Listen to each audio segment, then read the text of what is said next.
Hello, everybody. Welcome back to another episode of Find Your Model Health, the official podcast for those looking to optimize their long-term health and weight goals. I am your host.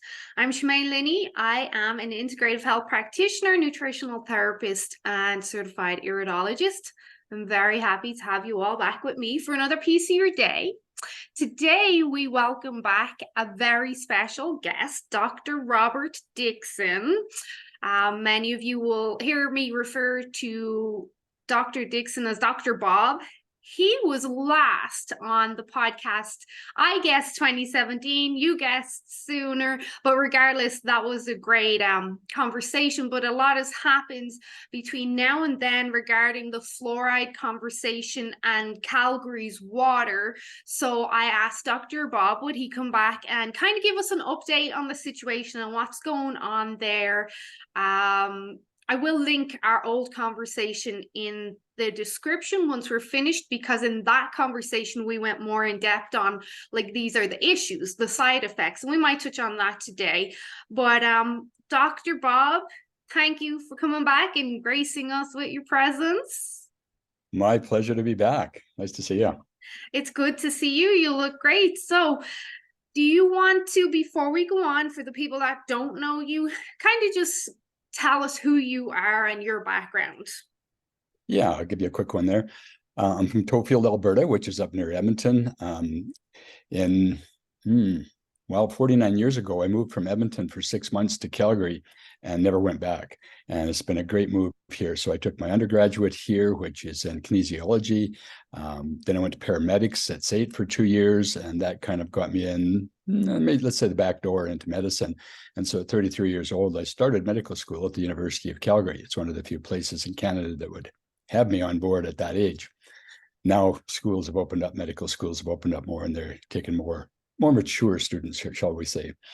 And so it was the best move I've ever made. It's been a great career, the best of my 13 for sure. Well, let's say up to the last 3.5 years anyway. It's been a challenge since then. But it's also been a challenge with the fluoridation thing, and because I've been leading or co-leading the anti-fluoridation movement in Calgary and across Canada for about 24 years now. Jeez. That's a long time. It is. So just a little background there. We've had 7 plebiscites in Calgary. The first 4 back in the 60s and 70s defeated water fluoridation narrowly, with a lot of animosity and polarization. And then in 1989, my formerly good friend, Dr. David Swan, who used to also be the head of the Liberal Party of Canada and was a medical officer of health back in the day, he brought fluoridation into Calgary. And so it was, it passed narrowly in 1989. And so it took them 2 years to build the infrastructure because it's highly toxic and will eat through almost anything you put it on, like wood and concrete and carpets and whatever, plastics, most of plastics. And so in 1991, we had the first fluoridation in Calgary. Now, compared to like Red Deer that started in 1959, fluoridating, or in Edmonton, it was 1967, and then Lethbridge was about that same time, 1967. So Medicine Hat's never fluoridated, and Calgary hadn't fluoridated until that point. And so in 1991, they turned on the fluoridation taps. And the activists in town, some of my activist friends actually, were fighting against it. And I didn't know that much about it. So in 1998, they actually pushed the city of Calgary to have another plebiscite. And they pushed the city of Calgary to have another expert panel. Well, expert panels are, right across the whole science spectrum, are dubious, to say the least. If I was to choose an expert panel, or if the head of the Fluoride Action Network in New York was to choose an expert panel, fluoride would be gone from this planet forever. But if you get the medical officer of health from Calgary to choose the expert panel and the O'Brien Institute at the University of Calgary to choose it, they're all rabid pro-fluoridationists. So guess what? 4 of the 5 people on the expert panel are going to be rabid pro-fluoridationists, and the other guy's not going to know anything about it. Yeah. So that's what happened in 1998. And interestingly enough, the 5th person, who was a statistician, he didn't know anything about fluoride. And so he looked at all the literature that was provided, and he said, "This is crazy. Why are we doing this?" Well, the other 4 said, you're outvoted. It's 4-1 against for water fluoridation. And so we're recommending that the city continues with their fluoridation program, and that maybe they lower the dose a little bit to 0.8 parts per million from 1 part. So a safer dose, you mean? Safer, safer dose, yeah. And as we'll get into later, there's no safe dose of fluoride. So then came the plebiscite, 1998. I voted for it. My activist friends came to me and said, why'd you do that? And I went, well, I don't have time to look at everything of the 1,000 things that come across my desk every week as a busy family doc. And so I voted for it because Alberta Health said it was great. And they had these glitzy brochures and pamphlets and emails and all. And God forbid they would lie to us like that. Oh, no, they wouldn't do that. So they said it was good. So I voted for it. And sort of Health Canada said, and the Public Health Association of Canada said it was good. And Canadian Dental Association, Alberta Dental Association, the players, they all said it was great. So I voted for it. And so my activist friend said, well, maybe you should look at the literature. So I took that as a challenge, and I did. And my goodness, I said stronger word than that, actually. But after a couple of weeks, I went, man, I made a big mistake here. What am I going to do about it? So I looked around and no one seemed to be saying anything or doing anything about fluoride. So I went to my mentor at the University of Calgary Medical School, Dr. James Beck, who is a PhD in biophysics and an MD. He's one of the founders of the medical school, and he's one of my mentors throughout medical school. So I went to Jim and said, what do you know about water fluoridation? He says, water what? He didn't know anything about it. And even though we're fluoridated in Calgary. And I said, well, would you mind looking at the literature? And so he says, yeah, I'm glad to do it. I'm retired now. So he took a good look at the literature. This is a scientist. This is a doctor and a scientist. And again, a couple of weeks later, we met and he said, Dr. Bob, we got to do something about this. This is awful. This is, we're causing a lot of harm and it doesn't do any good. I said, well, yeah, I know that now. So what should we do? And then I said, well, Jim, why don't we team up and see if we can do something about this? And he said, sure, no problem. This should be done in 3 or 4 months with all the good science we have behind us. This was 1999. So fast forward 12 years later, it took us to convince City Council to take it out without a plebiscite. They looked at the science and they based it on a few things, their decision not to fluoridate, but it was because there was some good science and a lot of doubt out there as to efficacy and safety.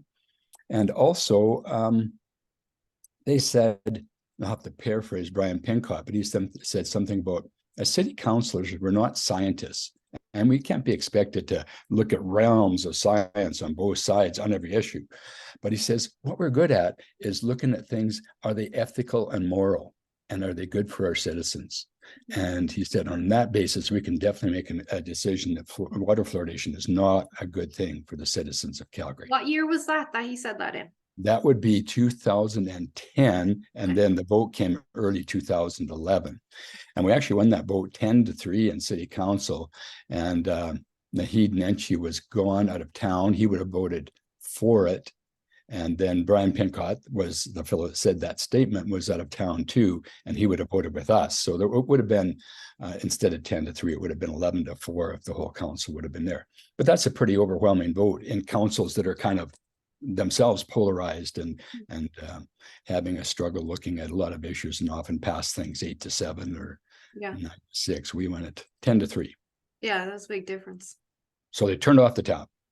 May of 2011, and we have not had water fluoridation in Calgary since then, and we still don't, despite in 2019 we had a big we had the full day down at City Hall, and I brought in experts from different parts of the United States and Canada, and we were just railroaded through that. The pro fluoridationists controlled that entire day. It was 9 to 9, so it's a 12-hour day at City Council, and they controlled the whole thing from start to finish. And so at the end of that, City Council said, well, we're not going to vote on it right now, but what we'll do is we'll strike a committee and they'll have a look at it and see if we should maybe have a plebiscite about it. And that's what they decided. They decided to have a plebiscite in October 18th of 2021. So just over 2 years ago, we had the plebiscite along with our last civic election. I think you folks in Airdrie elected a city council at the same time. I think so. Yeah. Both because I'm only a resident, but So we campaigned really hard and well, and we hired a social media company from the US. We delivered this brochure to 410,000 Calgary homes, and it's got good science on the back. So you notice it's got one of the top dentists in Canada right here. I better not show them too quickly, because the day after we delivered this to 410,000 Calgary homes, the Alberta Dental Association came to Dr. Craig, we'll call him. It's not his last name. And they said, you either get taken off this and get dissociated with Safe Water Calgary off their website. Our website is www.safewatercalgary.com. And you either dissociate yourself from them, or you lose your license and your living. Very lucrative practice. Yeah, your whole living, basically. And he went, but, and he's fought with them before, and that really made him angry, but he had to do it. He had to take himself away. He had to distance himself. So if you look on our website, www.safewatercalgary.com, you'll see the same brochure, but there'll be a blank white space right there. Funny how they have a way of doing that, making you do stuff, saying you can't provide for your family if you don't abide by the rules. Yeah, and it's our rules. Ethical to me. It's our rules. It's not yours. It's our rules, and you got to abide by our rules, or you're gone. We'll take you out. It happens way too often these days, sad to say. So yeah, there we went. So as I say, we ran a really good campaign for entire 2021. I had about 20 people on my executive committee, and yeah, we had social media. We had the pamphlet I showed you, the flyer. We had the street signs. We had thousands of street signs out. But we probably outspent the Calgarians for Kids Health, the pro-fluoridation side that's ran by Juliette Guichon, the unethical ethicist at the University of Calgary. But we outspent them in like sort of dollar to dollar on the ground here. But if you factor in what Alberta Health Services spent, what the Canadian Medical Association, the Canadian Dental Association, the Alberta Dental Association, all those people spent in advertising and social media and pamphlets, it'd be into the hundreds and hundreds of thousands of dollars, if not more. Might be seven figures into the millions of dollars. But anyway, hundreds of thousands of dollars at least. So we're kind of the little David against the huge Goliath. And I still thought we could pull it off because we have the science, we have the common sense, but anyway, we got whacked there. We got beaten soundly, 62 to 38% in that plebiscite. So to the councillors, especially the new councillors, of which there's about 9 elected in that, 9 or 10 maybe, well, new mayor and 9 councillors, I guess, new councillors elected out of the 14. To them, the people have spoken. That's all they have to say. They don't have to know anything about fluoride, about the issues, about pros or cons. They just say, the people have spoken and we're voting for it. And when you say the people have spoken, that's 62% that voted for fluoridation in the plebiscite. And the plebiscite, by the way, was buried at the bottom of page 1, so a lot of people missed it. And it was also poorly worded kind of towards the positive side. But that 62% equates to about 25% of eligible voters, and that you take that down to about 12 or 13% of all Calgarians. That includes kids and people that don't vote. So, yeah, so 12% of Calgarians say that we have to have one of those toxic chemicals in the world in our public water. But chances are they're not fully educated on it. Like you said, they maybe twisted the language a little bit to make it sound like a good idea. Chances are nobody's educated on it because we're not allowed to speak in public on fluoridation. Well, I shouldn't say public. Well, I guess so, because the College of Physicians and Surgeons is trying to take my license away for my anti-fluoridation activity. That's been 4.5 years now. I just got informed a couple of weeks ago that I'm to face the major tribunal in the College of Physicians and Surgeons in a couple of months. That is highly stressful. You just get raked over the coals and attacked there. So I'm not really looking forward to that one, but at least after 4.5, or it's going on to 5 years, actually, it'll be 5 years in January. And I'm not looking forward to that at all. Well, our prayers will be with you on that one, and hopefully we can gather some more support through this conversation now. Yeah, that would be nice. And we can touch on that at the end, who we can actually send to and talk to. So what are the next steps? Is it the intention in June of 24, I think I read, is that's when they intend to bring the fluoride back in? Yes, it was supposed to be in. So they passed right away as soon as we lost that vote, the plebiscite. The very first issue they dealt with with the new city council on November 15th of 2021 was the fluoridation issue, because that was pushed by the pro-fluoridationists. They didn't want us to get any more of these neurotoxicity studies in front of them. They didn't want us to have any traction at all. They just pushed it in and pushed the new councillors to vote for it. So in November of 2021, they passed a motion saying that, yes, we're going to fluoridate again. We lost that vote 13-2. And some of the counselors just, they were given good talking points and good science, and they didn't speak up at all. So we lost 13-2. So that motion passed to restart water fluoridation and to give Waterworks, Calgary Waterworks, $10 million to rebuild the infrastructure for fluoridation. So that's a lot of money, but they said that's in our slush fund. It's not going to raise taxes at all. And so off they went. And then they didn't want to hear anything more about it ever again. So fluoridation is still in the water. They projected the start date to be from that November of 2021 vote. They projected it to be probably in spring of 2023. Well, that's long past. And then they said fall of 2023. Well, that's gone by, or that's where we're at now. And then they said April, as you mentioned, of 2024. But I talked with the head of Waterworks not too long ago, and he alluded that it will probably be November of 2024. And guess what? They give him an extra $18 million in July to rebuild the infrastructure. So not 10 million, but 10 plus 18 to make $28 million of taxpayers' money to put a toxin in our water. Wow, I said. So So not that's only what is it taking more time, it's more than double the amount of the money they intended. It's triple the amount of money, and I'm betting it won't even be in by November. This will be another delay or two, and I bet it'll be more than $28 million as the final tab too. Well, there's kind of a silver lining to that. That gives us more time to potentially fight back and also stack conditions in our favor. Yeah, that's the only silver lining. You're right.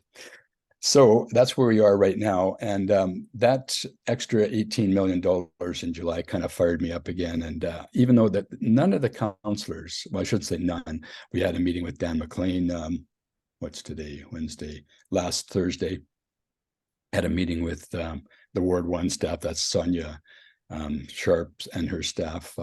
That's my counselor. Met with them a week ago today. Week ago yesterday. Anyway, but they just don't want to hear about it. They just go, oh, that's just old news. And if you want to do anything about water fluoridation, wait till the 2025 election and vote us out. Essentially, Dan McLean, though, he professed some interest and he gave us some ideas. Like, water is a sacred thing for the Indigenous people. Why not gather some Indigenous folks around you and go from that angle that water is sacred and you're putting a poison, a toxin in our water. I know I've talked to Chief Lee Crowchild from Sutina, and he's not in favor of water fluoridation at all. So, yeah, so that might be an angle we can take. The other one we tried to take early on was that, if you're going to put a known neurotoxin, a known brain damager in the city water, why don't you at least tell pregnant women not to drink it, and not to, if they're going to bottle feed their kids, not to make the formula with fluoridated water, because those are the studies right out of Canada. So we've had 5 or 6 studies over the last 6 years from Canada, from the Element and the MIRAC cohorts of thousands of families and kids across Canada. And they pulled the data out of that. And it's between a 3 and 15 point IQ loss in kids from neurotoxicity, brain damage. I mean, that is just unfathomable to me, how you could actually think of putting that in the water and then at uncontrolled dose and dosage. Drink as much as you want, take as much as you want, folks. Even though that little tube of toothpaste that, I have one in my bag if you want, but right on the back of it is the warning that if your child takes their toothbrush, puts that little bit of toothpaste on it, and if they swallow that or more, take them immediately to the hospital, to emergency, or phone poison control center. But guess how much fluoride is in that little bit of toothpaste there? It's pretty concentrated, but it's the same amount as in one glass of fluoridated water. So that amount, you take them to poison control center or the emergency, this amount, drink 10, 20 a day, it doesn't matter. Poof. You know, it's way over your high limit, your toxic dose, but we're not going to worry about that. This is still non-fluoridated. This is a real concern, not just with the brain health aspect and the physical side, but the mental health issues are going through the roof right now. Like, it's crazy. And for people to think that this is not playing a part is very naive. Like, well, it's not playing a part in Calgary because it's not on the water right now, but it is in some places for sure. And like the United States is 73% fluoridated. So does that have an effect on the overall well-being and thought processes of Americans? Yeah, probably. These mass shootings and all the other madness that's happening. I mean, you really should think, and regardless if it's in the water or not, we're still getting exposure to it in Calgary. People can choose Good point. to use fluoride or Listerine or take the fluoride at the dentist. And I agree with that. That's your choice. You do that. I choose to not use fluoride in mine. And when we go to the dentist, we say, no, thank you. We don't need the fluoride.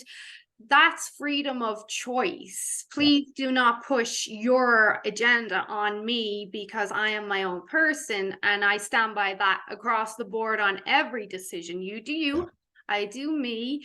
Of course, doing what I do, I work with a lot of sick people on every level. And let me tell you, people are very, very sick nowadays. And it's mind-blowing some days when I look around and I'm like, oh my gosh, what's happening? When it comes to, and correct me if I'm wrong, because I do want to get to the reasoning, like, what is their reasoning for this being okay? Part of it from our previous conversation was the cavity aspect of things. Look, I don't believe that. That's bull, in my opinion. You're looking at cavity, stop drinking the juices, stop eating the sugar, stop drinking the pop, tell your child to brush their teeth properly. I have children. Like, come on, people, let's not use this as an excuse. And if the council is so concerned, why don't they hand out fluoridated toothpaste to children in the school or on the corners who want it? My child will say no, but why are you trying to force something on me that I do not want? Exactly. There's so many better ways to deal with fluoride and with teeth and topically, gels, foam, sealants, whatever. There's tons of ways to deal with it without swallowing and ingesting it, which doesn't do any good and which does harm, and harm to a lot of different places. So just go through that quickly. That calcifies the pineal gland in the brain. It drops IQ in younger kids, babies and kids, like we mentioned, 3 to 15 points. And by the way, lead was taken out by having 1 IQ point drop. So lead's been written right out. 0 level of lead is safe. And that was a 1 point population decrease in IQ. Well, fluoride, here we got at least 3 points, if not 5, 7, even up to 15, if they're heavily bottle feeding with fluoridated water. And like you said, all the foods out there, a lot of them packaged, processed foods, some of the pops and drinks and things, they have fluoride too. So we get it from a lot of different sources. But the major source is water fluoridation for those cities that are fluoridated. And that's why they're going to have more problems than we have here until we start fluoridating again, if we do. Well, now we have a lot of health problems, but you introduced this, and I guarantee you we're going to have a lot more. I know you agree. Let alone one of the hot topics with women being hypothyroidism. The research is there. People, well, I suppose the council can argue it, but the research is there. Oh, no, they can't argue it. They don't want to argue it. They're not going to argue it. They can't, because the research is there. The science is there, saying that 20% of women that are low in iodine are very susceptible to the enzyme blocking properties of fluoride. So yeah, I mean, it's a neuroendocrine inhibitor, so it does not do well with 20% of women at least. So, okay, we started at the brain, pineal gland, IQ, thyroid gland. It's not very good for kidneys. Anybody that has any kidney disease at all should not be anywhere near fluoride. Bones, it makes bones thicker, but more fragile and easier to break. And actually, that's what it does to the teeth in the long term, too. It makes the teeth harder, so initially they might be more resistant to bacteria. But over the long term, it makes them more fragile and easier to break. So if you look at the highest fluoridated states in the US, like Kentucky, for instance, is 99% fluoridated, but they have the highest edentulous rate in the United States, which means loss of teeth, edentulous loss of teeth. So Kentucky, highest fluoridated, highest edentulous rate. Guess which state has the lowest edentulous rate? Hawaii, that has the lowest fluoridation rate. Oh, that's just a coincidence, though. So many things. So we've got the bones, the gut microbiome, a lot of new, I mean, I'm sure you're doing a lot of work on that and helping a lot of people with their gut microbiome. Well, fluoride is really hard on the gut microbiome, which is the second brain of the body, basically. So not good for that. So not good for anything. Just while people are listening, once you mess with the gut microbiome, now you start impairing your ability to detoxify and regulate your hormones as well. And a lot of hormone talk in my community lately. And heavy metals, people don't realize that fluoride is considered a heavy metal as well. And when people ask about how do I detoxify heavy metals, a lot of the talk is around the mercury and the aluminum, or as I say, aluminium. Mm-hmm. A lot of people don't know that fluoride helps to carry a higher concentration of aluminum into the brain. So it helps aluminum cross the blood-brain barrier at a higher concentration. And of course, aluminum connected to Alzheimer's, all different states of dementia, brain fog, all that fun stuff. Like, this is not just one element that's isolated. This is big. It's such a tiny aggressive ion. You're right. It crosses the blood-brain barrier, and it also crosses the placental barrier. That's why that pregnant women drinking fluoridated water will have that IQ drop in their new babies. So yeah, it's and the other thing is, it's not necessary for a single body function. It's not a vitamin. It's not a nutrient, and it's nothing that's good for you. But it is a medicine. It's been proved in the federal courts, confirmed under oath here recently in the United States federal court, that fluoride is a medication, but it's not approved as medication for water anywhere in the US or Canada or Australia or New Zealand, anywhere that fluoridates. It is not approved as medication. So we're actually dumping a toxic element into our city water. And even that the toxic element is not approved for putting in public water. It doesn't have the approvals for that. So we're putting an unapproved toxic substance in our public waters, and it's a medicine. We're using it to treat dental caries. So just back to the reasoning, like, what is the reasoning? What are they saying the pros are? Is it just the Children's Health Alliance? Well, not Robert Kennedy's, but you know what I mean? Who is saying this is a good idea and why? Kennedy's strongly against fluoridation, by the way, Robert Kennedy. So it's the bigs that have been doing everything for the last few decades. It's big pharma, it's big chemical. So it's all the major corporations like Pfizer, Johnson & Johnson, Colgate. They make over $20 billion a year on fluoride products. So that's their toothpaste, their gels, rinses, foams, all those sorts of things. So they don't have a direct connection to water fluoridation, except that if water fluoridation goes down, their profits, fluoride is going to get a bad name right across the board, and their profits and sales are going to go way down too.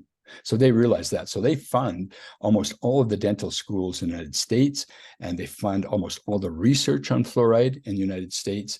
And guess what? If you're paid as a medical researcher to by a specific interest, your study's probably going to come out in their favor. And if it doesn't get published, or it gets buried, or it doesn't get talked about. So yeah, the bigs are controlling all the information, the studies, the data.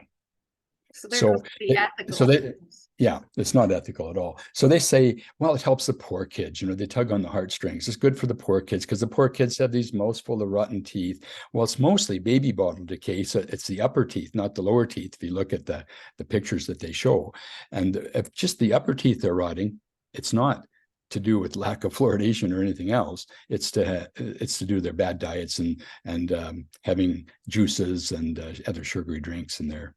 Sometimes even Coca-Cola in their baby bottles. So It's poor dental care, lack of dental care, poor diet, all those things. And they say, well, it helps the poor kids by decreasing their cavities by 25%. Well, that's the best study that they've ever done. And that 25% comes out to half a cavity a lifetime. And was that study only done on poor kids, the kids that already had the propensity for cavities?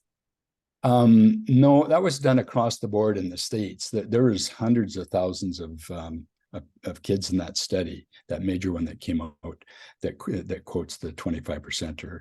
But so they advertise it as 25% decrease in cavities, which, you know, that's significant, really. If you talk about 25% of anything, that's a fairly large amount.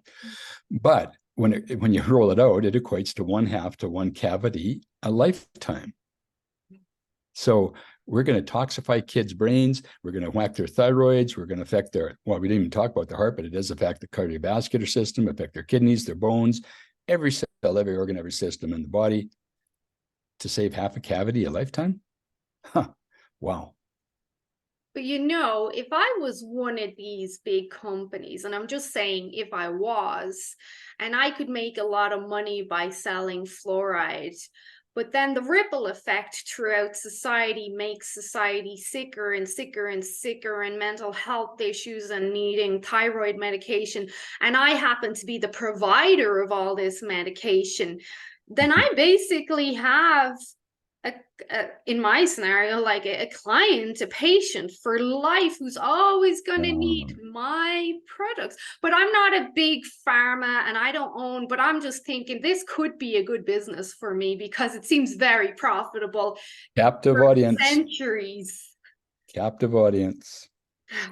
Oh, the other damage we didn't talk about too is fluorosis. That's the only one they'll admit that, oh yeah, there's some fluorosis, but it's just mild. The kids like having these little spots in their teeth. It's kind of cool. Well, no, if you find a kid with lots of white or brown spots in their teeth, they don't smile. It really affects their life and it affects their self-esteem.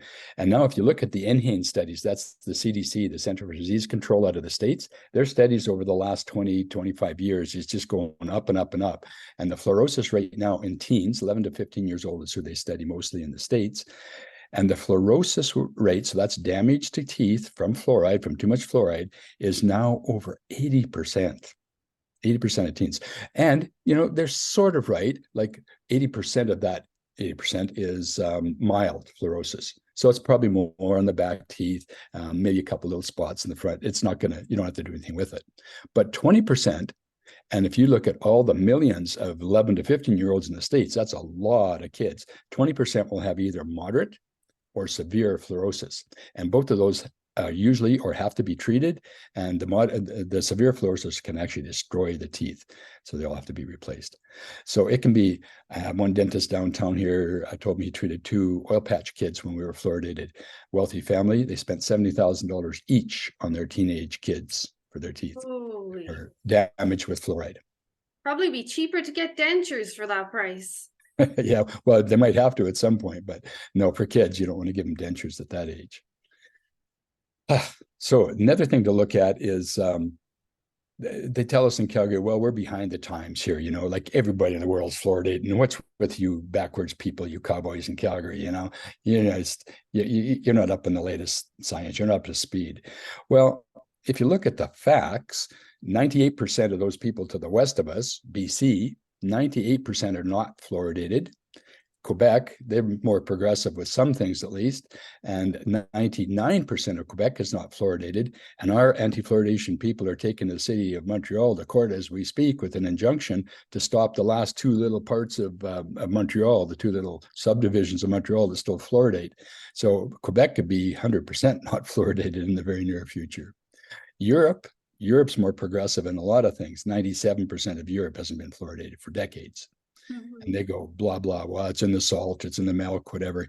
Yeah, well, 0.15% of people drink milk that's fluoridated. And, you know, salt, you got your choice, and hardly anybody drinks fluoridated salt or uses fluoridated salt, consumes it. So, yeah, 95% of the world is not fluoridated. So we're not behind the times. We're in the vast majority here in Calgary. I'm just curious, has our new premier been kind of informed of this, or has she had anything to say? Oh yeah, Danielle and I have had some run-ins before on fluoride. When she was the moderator of her program on QR radio for several years, she actually ran a pretty good program. I don't know if you ever listened to her QR I radio. heard it once or twice. Don't really. Yeah, she's a pretty good interviewer. And so the first time she interviewed me about 4 or 5 years ago, she was pretty on side with anti-fluoridation, and we had a good interview. And then the second time was in 2021, and before our plebiscite. And I don't know, I think someone had got to her, and so she had swung more to I guess, more of a more neutral stance. But she sort of dominated the conversation, didn't let me talk a lot about the neuroscience, and sort of managed that interview that I couldn't get a lot of the information out. But But wasn't you're that good. around the same time when she was pushing back about the mandates and stuff? Like, that's a bit No, strange. no, that was well before that. That was when she had still sworn never to put her foot in the medical or in political arena ever.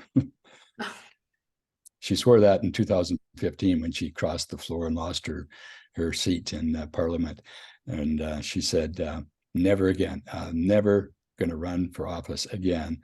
And her husband said, "Well, that's good, because if you do, I'll divorce you." And now they're both back in it full time. But some people criticize her for that. Oh, you can't trust her, whatever. I actually think that's a big thing, because for a public servant to admit that they're wrong is one of the hardest things on the planet. And she admitted she was wrong. She apologized to the people for what she did, and the people that were mostly affected in her own parties.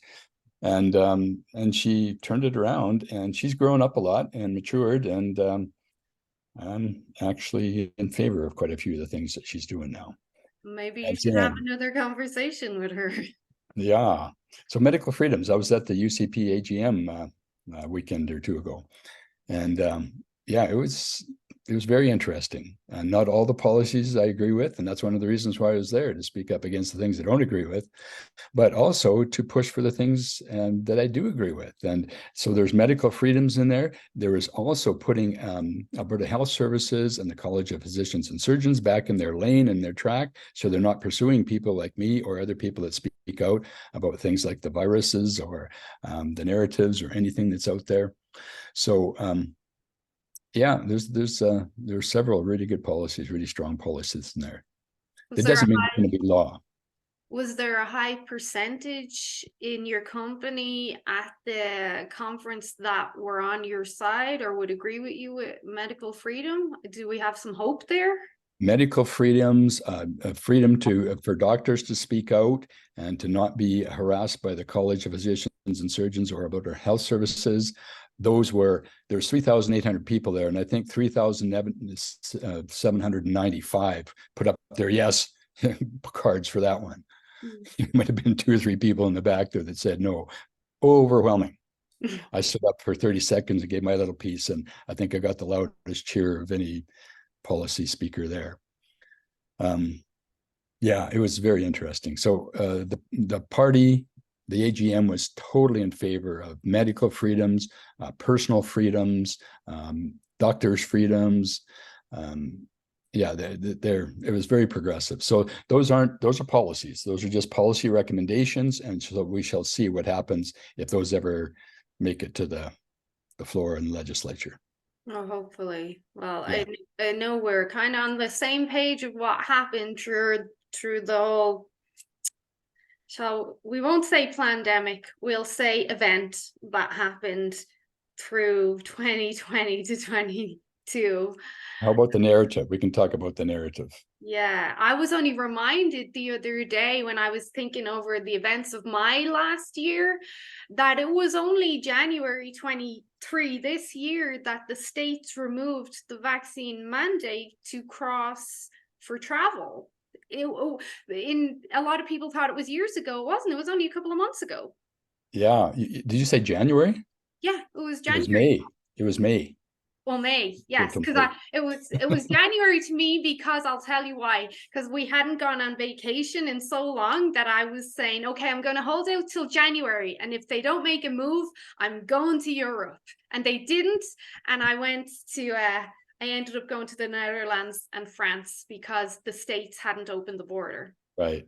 Everybody else in the world did, but the states didn't, which is strange because they've been more progressive in some of the narrative things. But anyway, such as it is, and their fingers are on the button, ready to reinstall those mandates, and so are Canadian fingers on the button, ready. Well, didn't I see Ontario just announced that they're now remandating masking in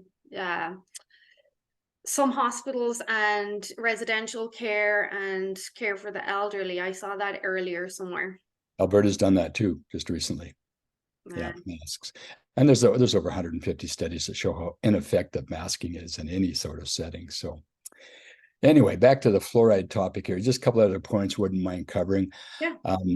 So we talked about the better and safer ways that give personal choice to fluoride, and you and I are both totally on side with that one for sure.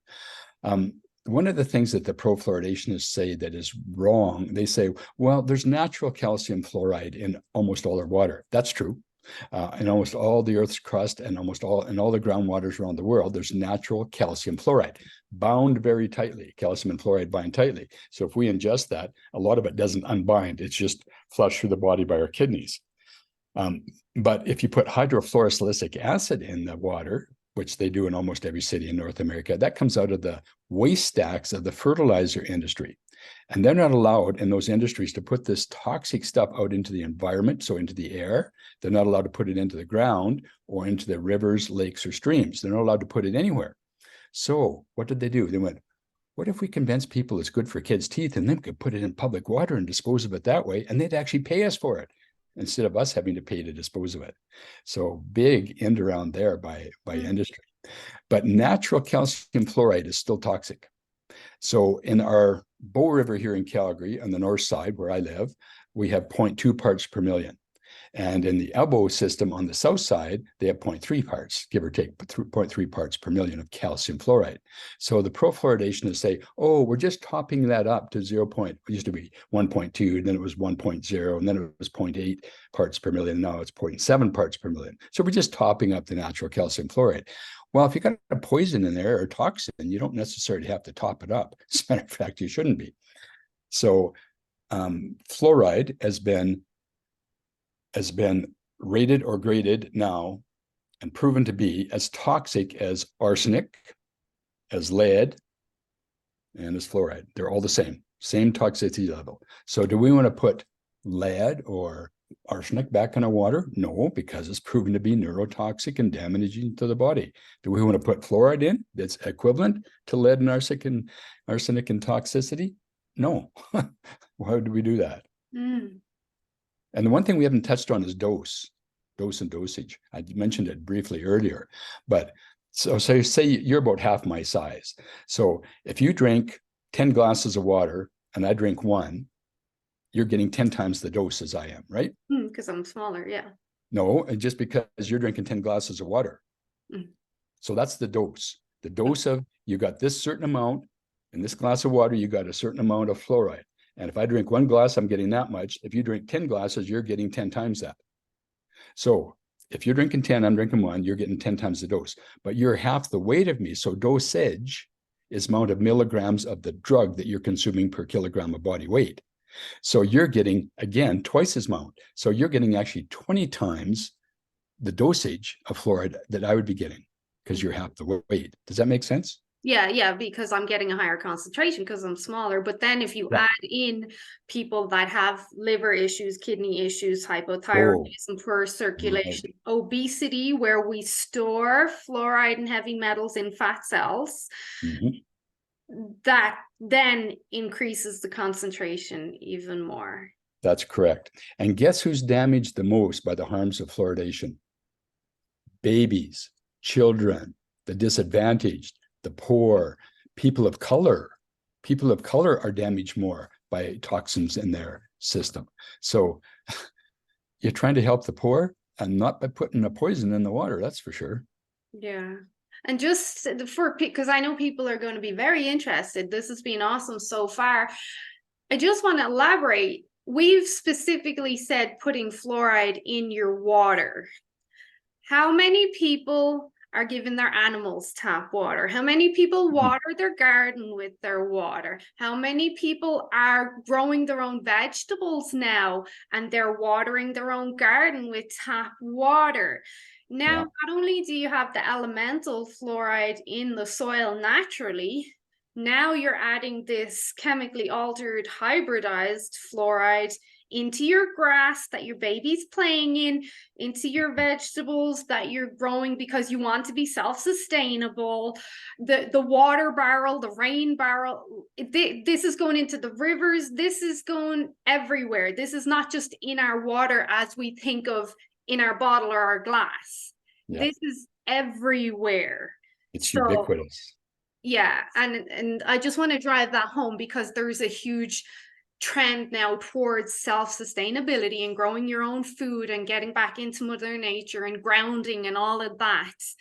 You will not be able to avoid this if they put it in the water. Even if you go out and you buy reverse osmosis, you will not be able to avoid this. That's true. You'll avoid a lot of it, though. You'll avoid enough to stay healthy, most likely. But there's 2 points that come out of your statement there. One is that, yes, it's ubiquitous and we get it from a lot of different sources.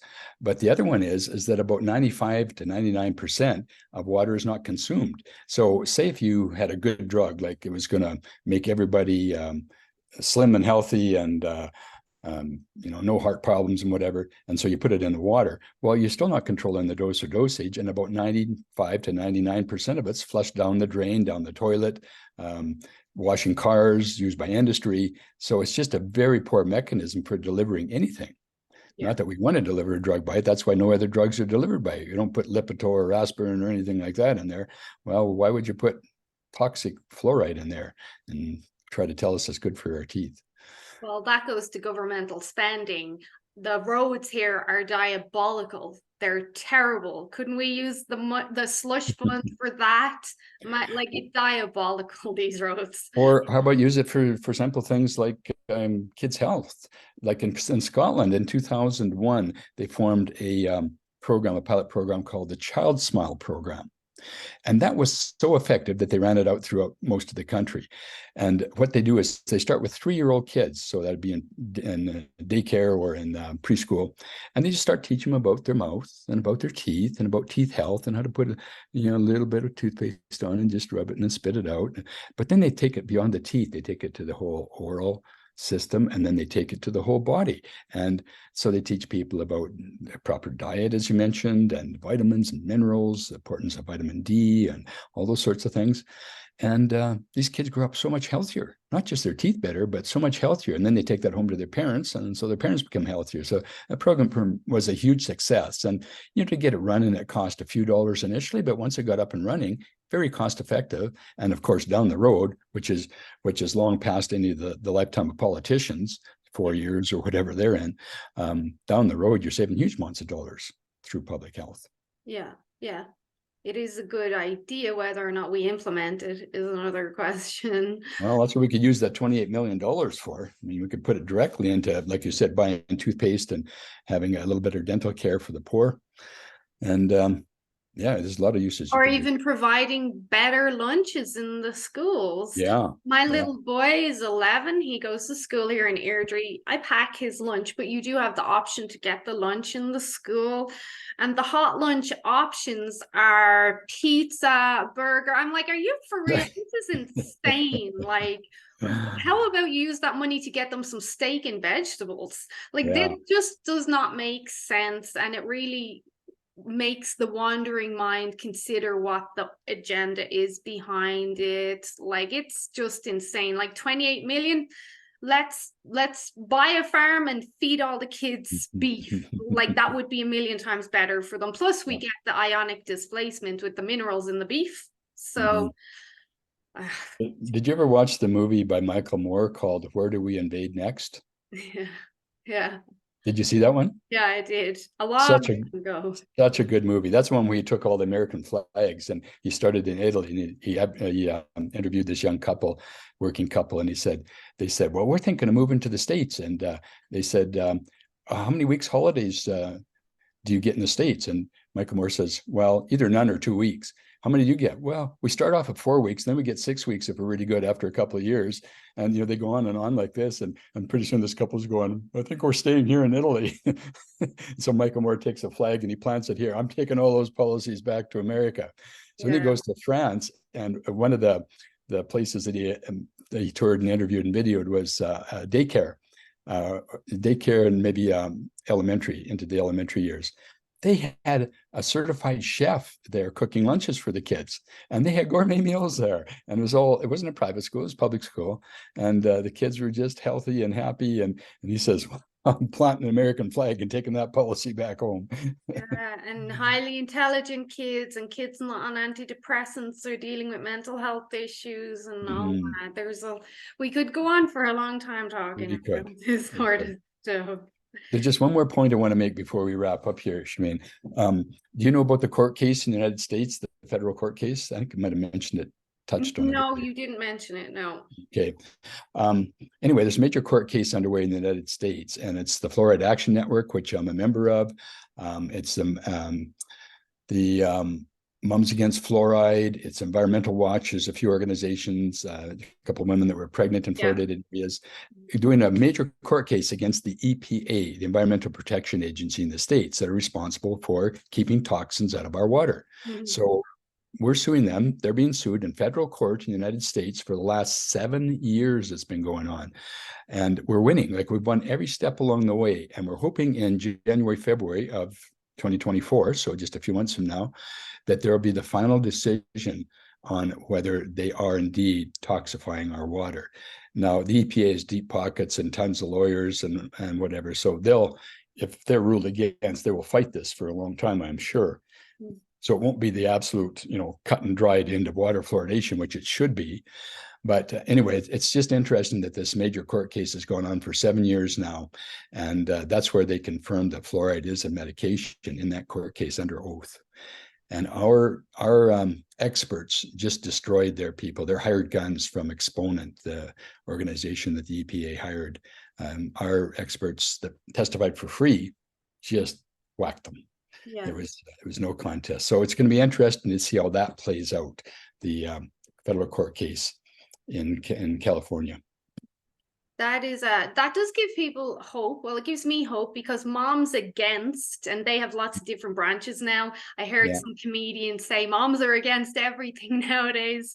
They're fighting so much, but I mean, it takes a mother and a father to take care of children, but at the end of the day, a lot of the time it is the moms who are making these best health decisions for their children, and moms are saying, no, I've had enough. These are my children. This is my decision. Their health care is not on you, it's on me. So it's great to see that pushback. I did want to ask you one more thing before we still have a few minutes, but and I do want to talk about like how we can help you, what's the next steps. But I think you mentioned this in our original conversation. Could you just enlighten my audience a little bit on the effects on the cardiovascular system with fluoride? Because I speak to my women about preventable cardiovascular issues are the leading cause of death in women in first world countries, and preventable being the key word there. So I kind of just want to educate them a little bit on this. Yeah, there's not a lot of really good science there, but fluoride is a tiny aggressive ion. It does get into the cardiovascular system, and it does cause some damage there. So it just makes sense. Anytime you're putting a toxin that's so volatile and tiny, it gets into every cell, every organ, it's going to cause some damage there. So yeah, not a big thing to do there. Just eliminate fluoride. It's quite simple for the heart. More important for the heart is some of the treatments that we shall not mention for perhaps a little virus that's been around lately. And some of those treatments are highly, highly damaging to the heart. And might be for months or years to come as well. Well, didn't a certain pharmaceutical company make an announcement there 2 weeks ago that one should not combine certain, did you call them jabby jabs? Jib jabs. Jib jabs should not combine certain jib jabs because it increases the occurrence of stroke in elderly people by 50%. Yeah, but that's no big deal. They're old. But what about your killing But it grandma? does the same thing, maybe not to that 50% degree, but it does the same damage to kids. There's been kids that are less than 10 years old that die from heart. There's teenagers, young athletes dying. I mean, we can't get into that. That's a whole nother topic that we'd have to do off of YouTube. Yeah, maybe on Rumble we'll do another day. So, Yeah. okay, what are the next steps for us all to be proactive? Like, how can me and my followers help you, my listeners? Well, the people in Airdrie specifically should be emailing your mayor and councillors, because I'm working with a fellow from Airdrie right now, and we have to have by Friday, so 2 days from now, I have a PowerPoint made up, and we're putting that, or we're sending that to Airdrie Council to see if they will put that fluoridation on the agenda, because Airdrie people are harmed. Up to 15% or more people have allergies and reactions to fluoride. And that's a lot of people in Airdrie. If you take 10% for round numbers, and what's Airdrie's population now? Almost 100,000? 90,000. Yeah, let's say I think it's getting close to 100. So let's say 10% of 100,000, so that's 10,000 people would be harmed, would be allergic or react to in some way or another to fluoride.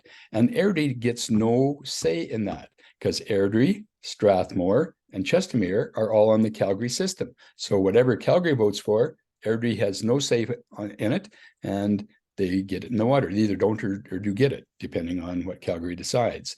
So we're going to present to Airdrie Council with that information, some of the new toxicity information on fluoride, if they will let us. So if people were to email all the councillors and the mayor right away in Airdrie and tell them, there's a lot of harms, this is very dangerous stuff, and maybe we should have some experts to talk about the dangers, they're more likely to put us on the agenda for December 4th, I think it is. Monday the 4th. So things have to be in. Monday the 4th, December 4th is when the presentation would be, if they allow us to present. But it has to be in by this Friday so they can vet it and approve it. So my PowerPoint's ready to go for that presentation. So Airdrie people can write to Airdrie Council, but everybody should be writing, even if you're out of province or out of the country, should be writing to Calgary City Council, and just a couple of liners saying, fluoride has been shown to cause brain damage, it's neurotoxic, and please don't put it in city water. Mm-hmm. And so they're not reading any of the science. The city councilors are not reading any of the science, and I assume Airdrie is similar to Calgary in that regard.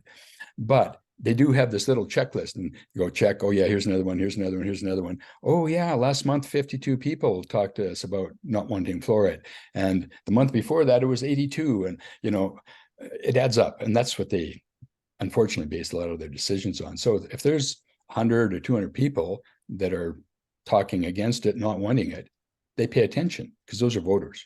Yeah.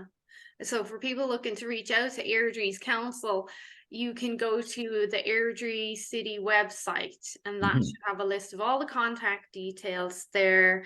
People are pretty proactive here. Well, I definitely saw that through the narrative, there was proactive people. So maybe someone, because I know people are proactive, but they also get distracted and lazy. So maybe someone will take on the initiative to just create a template, and everyone can copy and paste and sign it and email it, and that would then help people get it done too. But you really don't need a template. You just need the address is all you need, and just your own words is more effective. I've studied this, I've looked at it. I don't want poisons in our water. Yeah. So, if you go on our Safe Water Calgary website, we have a lot of the information on there too, and usually the addresses for the city councilors there. But with City of Calgary, all you have to do is just look on their website, click on the city clerk, and there's a little information box there, and so you can send your message, whatever you want, to the city clerk, and just ask them to distribute it to the mayor and all 14 councilors. So you don't even have to do every separate one. When I do a mail out, like there's a 2-minute video from a great American dentist last week, and so I sent that to each counselor individually. So I say, hi Sonia, or hi Gian, or whatever, and hope you're doing well. Here's this powerful 2-minute video. So I send it directly to them, to each one of the 14 counselors, directly to the mayor, and always CC it to the city clerk as well. And do you attach a read report, let you know when they've actually read it? No, probably should. You should see. Yeah. So is Cochrane also included on the Calgary water system? Cochrane? Yeah. No, No. no, they've never been fluoridated. They've been fairly progressive over their years and have never been fluoridated. So do they have their own detached water setup there? Yeah, they have their own system, unlike Airdrie and Strathmore and Chestermere. That's interesting because that's Cochrane is pretty close to Calgary. It's closer almost than Airdrie is. Yeah, yeah, yeah. Same proximity, really, but no, they've not done it. Huh. And same with Okotoks. We've helped Okotoks fight, and they fought off the pro-fluoridationists down there with our assistance, and so they're not fluoridated as well. But they're trying to push into all those places, like Vancouver a couple of years ago, just after we lost the fluoridation vote in the plebiscite. Vancouver came out with this big article in CBC, and the headline was, "Vancouver's kids' teeth are falling out of their heads, says dentist." Okay, we kind of looked at that and went, that's funny because 98% unfluoridated Vancouver's teeth are better in kids than Toronto's, which are 71% fluoridated. So, I mean, that didn't make sense. So we looked into it, and that was a saying, a quote from a dentist in 1975 that made that quote, Vancouver's kids' teeth are falling out of their heads. Well, they weren't then and they aren't now. Well, clickbait and all that, the fear factor. Yes, Fear makes people exactly. do crazy things. So, is there anything else you want to kind of finish up with, touch on, anything we should know? I will include all the links in the description, but also in my posts once I share this. Yeah, have people look at our website, safewatercalgary.com. It's a really good website. There's lots of science on it. Just look at the 10 memes that we have rolling across the top every 5 seconds. Those memes are great. They were produced by one of our local people here in Calgary. She's very talented with artists and art things. And so these memes are great. Also, I'm the chair of Fluoride Free Canada, which is the same central website, fluoridefreecanada.ca. Mm-hmm. We have a really good website there too. So we're just trying to keep an eye on things all across Canada and put out fires when we can. And so those are 2 really good websites. But if you want the most science, if you want to spend the next 2 years reading the science on fluoride, Fluoride Action Network, which is FAN out of New York, theirs is fluoridealert.org. Fluoride Alert, all one word. I have it here. Yeah. So FAN is a really good one. That has the most volume of pro and anti-fluoride information and science.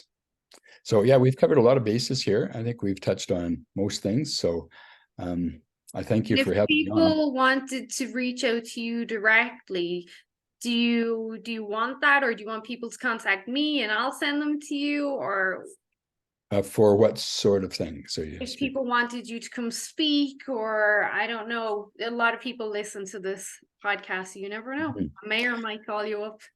Yeah, for personal conversations or whatever, it's a little hard because I'm swamped and flooded already with things. But if anyone wants any sort of speaking engagement, any further information, I mean, you can get the information on our websites.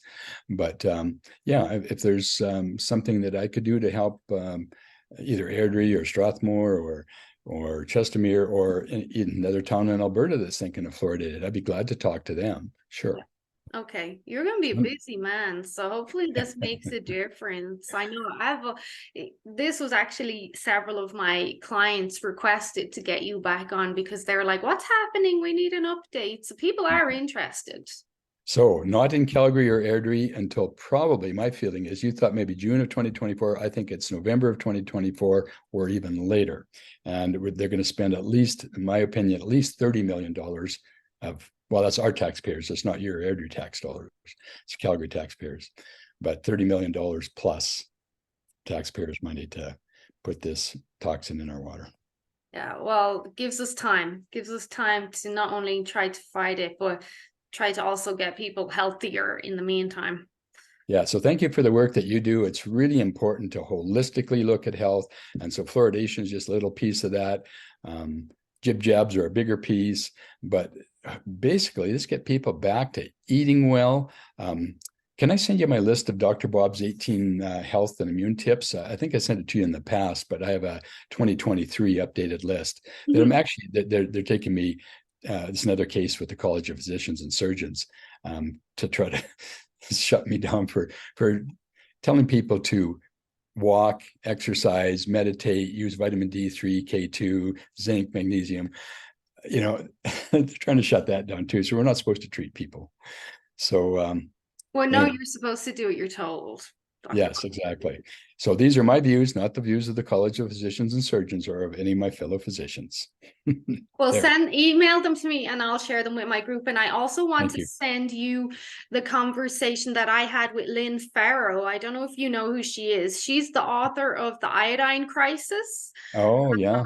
I had a conversation with Lynn back in May or June. I think you would really enjoy that conversation. Just we touched on iodine a little bit, and I mentioned ionic mimicry and displacement. So I'm going to send you that to just check out. Thank you. Send me the link. Yes. Thank you. All right. Well, this has been great.